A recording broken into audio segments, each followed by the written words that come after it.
強制巴士乘客佩戴安全帶新規例出閘脫腳，引起社會廣泛關注。運輸及物流局局長陳美寶喺1月30號坦誠指出，相關法律條文有所不足，未能夠完全反映立法原意，並且果斷決定先刪除條文，承諾廣納意見，完善優化之後再行推進。時隔1星期，特區政府喺2月6號正式刊憲，刪除巴士乘客必須佩戴安全帶嘅法例。陳美寶同時透露，會循3大方向繼續推動保障巴士乘客安全，建立共識，以提出最終嘅適度可行方案。事件雖然暴露立法過程中嘅不足，但亦都彰顯特區政府從善如流、果斷糾正嘅態度。特區政府除咗迅速提出3大方向，重新推進有關政策，更加承諾按政府管理制度跟進人員表現。社會呢個時候應該聚焦點樣完善呢項有關生命嘅措施，令到佢可以喺更紮實嘅基礎上再出發。任何公共政策喺推行嘅過程中，都可能會遇到意想不到嘅挑戰。關鍵在於主事者能唔能夠以開放同坦誠嘅態度正視問題，繼而採取果斷行動補救。喺今次事件中，特區政府喺意識到法律條文同立法原意存在偏差之後，冇選擇迴避或者拖延，而係迅速徵詢法律意見，決定以先刪除後完善嘅方式釐清爭議，避免市民因為法例不清而產生困惑。事發至今短短時間，除咗已經落實相關嘅法律修訂，陳美寶亦都透露已經全面檢視運輸及物流局嘅工作流程，會強化內部覆核機制，而行政長官已經就進一步推動有關事宜作出指示，將問題提升至特區政府嘅最高層，彰顯特區政府對呢個問題嘅重視。而根據事件嘅來龍去脈，決定按政府管理工作表現嘅制度處理，亦都係對責任問題嘅恰當回應，對成件事嘅處理冇半點含糊馬虎嘅空間。與此同時，陳美寶強調團隊一條心，佢作為局長一定有責任，並且會帶領團隊做好重新檢視佩戴安全帶嘅工作，呢個絕對係有擔當嘅表現。雖然政府剎停強制佩戴安全帶嘅要求，但我哋必須清晰區分立法技術環節嘅疏漏同政策本身嘅正當性同必要性，完全係兩回事。正如交通諮詢委員會主席黃士俊教授所言，新法例旨在將行之有效嘅安全保護措施延伸至更多乘客，並且認為乘客出行安全應當放喺首位。道路安全專家李耀培亦都以科學數據同生動比喻說明，佩戴安全帶能夠大幅降低車禍中嘅傷亡風險。佢嘅作用就好似出街要鎖門咁，係至關重要嘅預防措施。回顧2018年大埔公路嘅嚴重巴士車禍，社會痛定思痛，凝聚咗必須加強公共交通工具乘客安全保障嘅共識。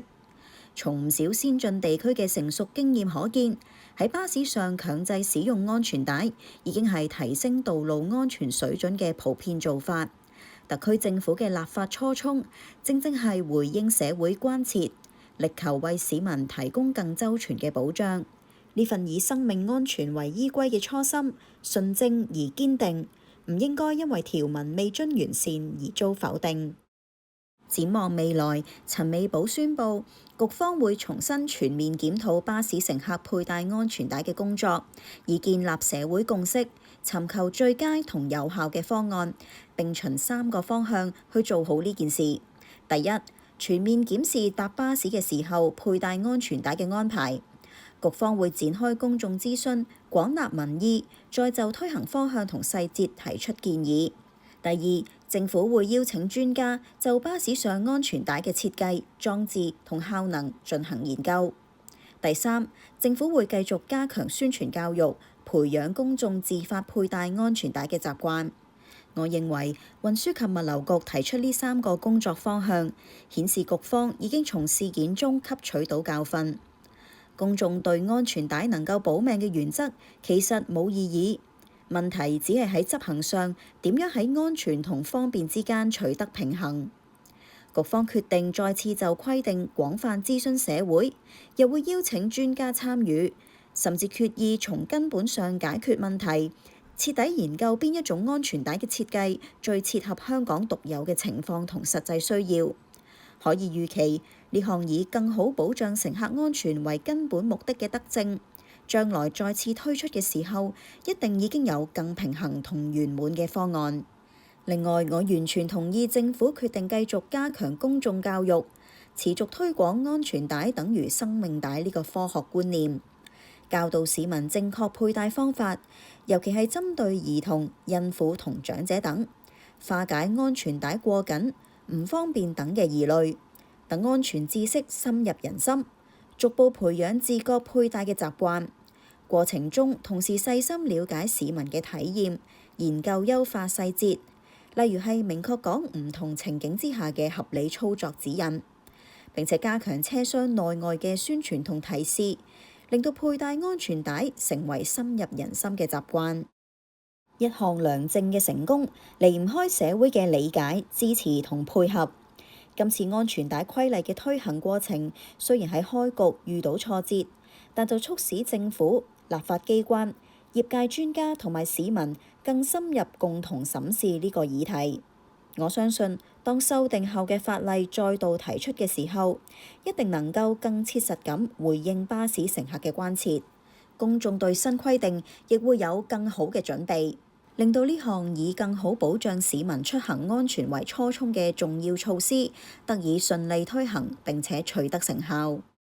最後，我呼籲社會各界以建設性態度參與討論，支持政府從呢件事件中吸取經驗，以更嚴謹同開放嘅方式重新推展安全帶嘅工作。批評係為咗促進改善，監督係為咗令到良政落地。期待特區政府展現更高嘅執行力，並且同社會凝聚共識，將保障安全嘅初衷轉化為可行之法同深入人心嘅習慣。道路安全任重道遠，唯有一路學習，不斷完善，先至能夠讓安全真正成為每個人返屋企最近嘅路。